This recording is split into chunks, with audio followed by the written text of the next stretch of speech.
Hi, and welcome to Prep Rally, brought to you by the Northwest Arkansas Democrat-Gazette. We got a lot to talk about in today's show, and we'll get started in the 6A West Conference, where most of the teams were off Tuesday night. This was a built-in weather day in the schedule. There was one game played as Bentonville took on Van Buren. Now, this game was postponed a couple weeks ago because of violent storms in the area. So on Tuesday night in the girls' game, Bentonville rolled to a 58-31 win, and in the boys' game, Bentonville was a 57-41 win. We're going to go back to last Friday's games in the 6A West, where there were some huge games played, and we'll start on the boys' side. Springdale Harbor rolled into Bentonville West Wolverine Arena. They were undefeated in conference play, but at the start of the fourth quarter, it looked like the Wildcats would not leave that way. West led by 18 points, 50-32 at the start of the final quarter, but when the dust settled, it was Harbor on top, 61-58, as the Wildcats seized the game late despite some serious foul trouble. Here's my man, Harbor coach Tommy Deffebaugh after the game. How much was the foul trouble a factor, you think, there, maybe in the third quarter? Oh, first half, I had Lawson on the bench. I had Nick Buchanan on the bench. I had Jawan with one. Tavari Eckwood had two. Charlie Bockelman had a couple. I had my three starters on the bench the first half.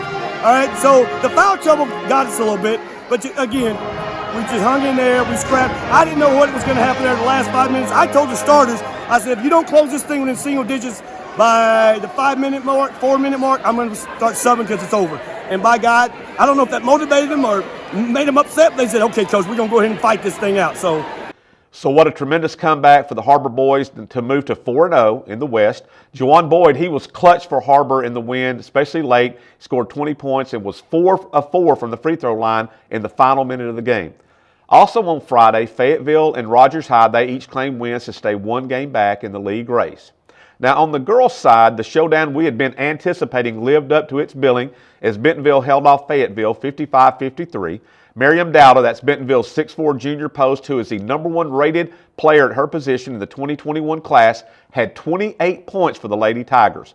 So that Bentonville win, coupled with Tuesday night's win against Van Buren, kept the Lady Tigers 4-0, one game ahead of Fayetteville, Rogers, and Springdale Harbor in the conference race. We caught up with Bentonville coach Tom Halbmaier after Friday's game. I thought overall the second half was totally different than first half. You know, our guards were kind of forcing things first half. Second half, they kind of slowed down and got some shots. And Marion played really well in the first half, just kept us close. And like you said, we just hit shots in the second half and we just made plays. You know, I feel like you did a better job defensively in some aspects in the second half as well. We did. Kind of went man-to-man a little bit towards in the fourth quarter. That kind of helped our girls kind of not to work so hard fighting over screens, things of that nature. And like I said, we're just fortunate that Fayetteville missed some shots, and we got the stops. And like I said, Fayetteville's a very talented team, and we're very blessed that we'll be able to sneak out a win tonight. So while the 6A West teams were off on Tuesday night, the 6A Central was in full mode. Fort Smith Northside hosted Conway at Condark Grizzly Fieldhouse Tuesday, and the home team claimed both games. In the girls' game, Northside Lady Bears, now they trailed early, but they roared back for a 75-56 win. Jersey Wolfenbarger scored 25 for Northside. And in the boys' game, that one went into overtime, and Northside claimed a 54-51 win. Jacob Joe hit a three-pointer with about 5 seconds left in overtime for the game winner. Jalen Williams, he had 23 points for the Grizzlies. So conference play resumes for teams in the 6A West on Friday, and there are some huge games on tap here as well as in the 6A Central. Here's a look at some of Friday's key games across the region.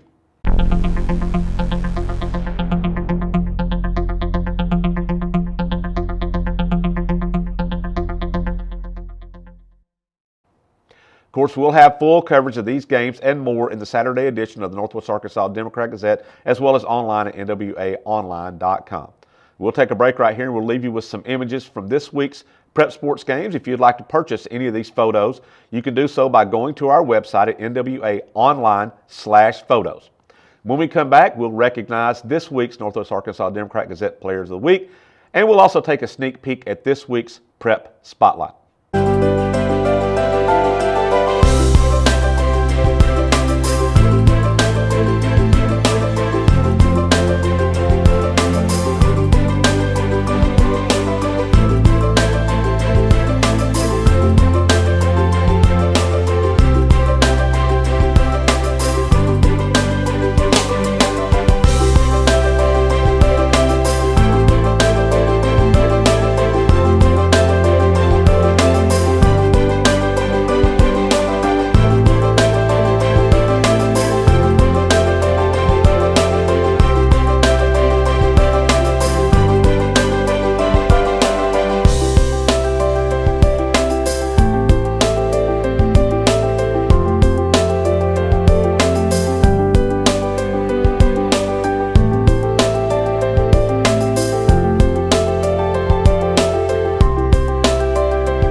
The Charleston Tigers claimed a pair of huge wins last week in the 3A1 West Conference, and Brayden Ross was a key reason why.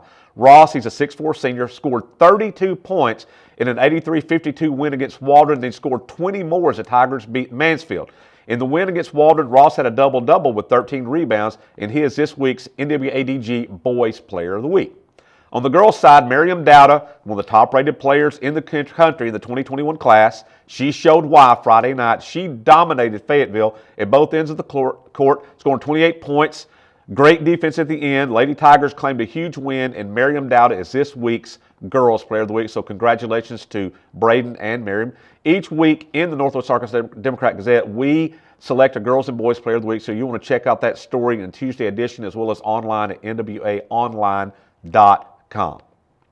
In this week's Prep Spotlight, Elkins senior Paxton Barnett has the Elks in the thick of the 3A1 West race. He's a 3-year starter who averages about 17 points a game. He's also a dual sport standout who recently jumped a personal best 6'6". Now here is more on the 4.0 student at Elkins. Being a senior on the team this year, did you think this year would ever come? Has it kind of gone kind of fast? It's going really quick. I just remember freshman year I used to be in here just working out with the senior high guys and kind of learning from them and trying to pick up some of the stuff from them. And then I'm here now and it's like a little bit more halfway through the season. It's crazy to think about.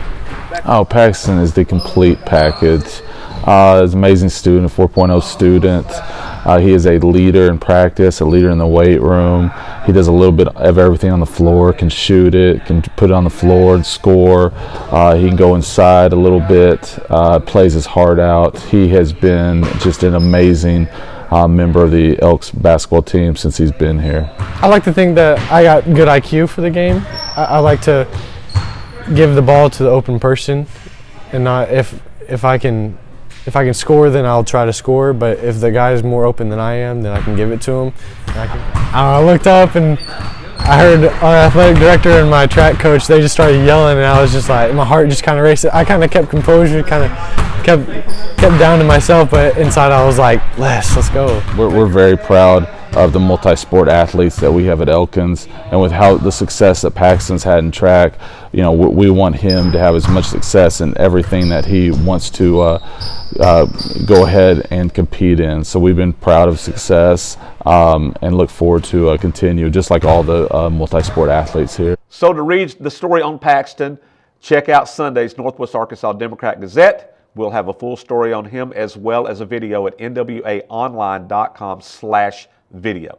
So that's it for this week's edition of Prep Rally. We're here each and every week of the prep sports season, bringing you the best coverage of prep sports in Northwest Arkansas. Now, we'll be out next week, but we'll have a full new show on February 6th. Thanks for watching, and have a great day.